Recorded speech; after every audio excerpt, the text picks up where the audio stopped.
CTS 뉴스는 이번 한 주 동안 74주년 광복절을 맞아 민족 독립의 의미를 돌아보고 현재 한일 관계 분위기에 따른 선교 전망 등을 짚어보는 특별 기획 보도를 전해드리고 있습니다. 오늘은 세 번째 시간으로 최근 한일 간 갈등이 고조된 상황에서 한국과 일본의 교계가 할 수 있는 역할에 대해 알아보겠습니다. 최대진 기자입니다.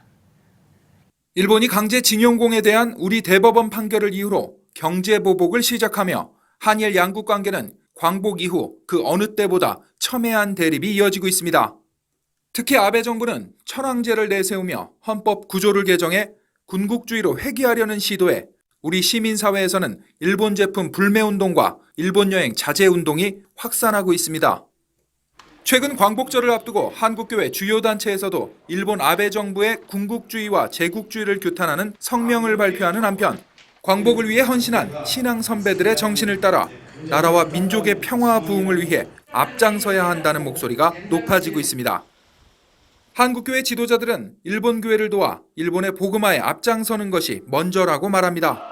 이를 위한 일환으로 이번 광복절을 기점으로 가능하면 일본 교회와 함께 광복 기념 예배를 드리고 한국교회와 일본교회가 양국의 평화를 위한 가교 역할을 해야 한다는 겁니다. 광복절 기념 예배를 가능하면 일본 교회와 같이 들었으면 좋겠다. 일본 교회 같이 못 드리면 일본 교회 같이 드린다고 생각하고 기념 예배 들었으면 좋겠다. 특별히 지금 뭐 일본하고의 너무나 참 긴박한 관계가 있는데 방치할 것이 아니라 교단과의 일본과의 교단과 한국과의 교단과의 가교 역할도 잘하고 또 국민들끼리 화해의 물꼬를 트는데 우리가 힘을 써야 되지 않겠느냐 이렇게 생각합니다. 분명한 것은 한일 간의 문제만이 아니라 전 세계적으로도 과거 잘못을 사죄하는 것이 옳은 만큼 사죄를 요구하고 그 사죄는 반드시 용서를 전제해야 한다는 겁니다. 그런데 교회에 있어서는 우리 타 민족에 대해서 그리스도의 사랑으로 품고 또 그들을 구원하는 이런 입장에 있어서 우리 일반 국민들에 비해서는 좀 더 대범해야 되지 않겠느냐. 그리고 우리는 교회는 교회대로 기도에 힘을 써야 되지 않겠느냐 이렇게 생각을 합니다.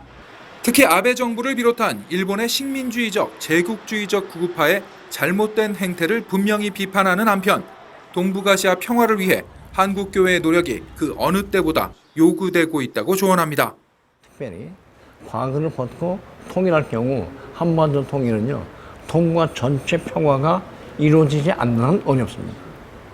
이 한반도 통일과 국가 이익을 위해서도 또 일본의 이익, 중국의 이익을 위해서도 우리 평화선을 펴내자. 미래는 평화다. 그냥 과거는 털자. 잘못에 대한 지적운동을 계속하고 미래는 평화다. 상생이다. 협력이다. 그 얘기를 내세우면서 같이 했으면 좋겠습니다. 첨예한 갈등이 이어지고 있는 한일 관계. 양국의 진정한 화해와 평화를 위한 한국교회의 노력이 그 어느 때보다 필요해 보입니다. CTS 뉴스 최대진입니다.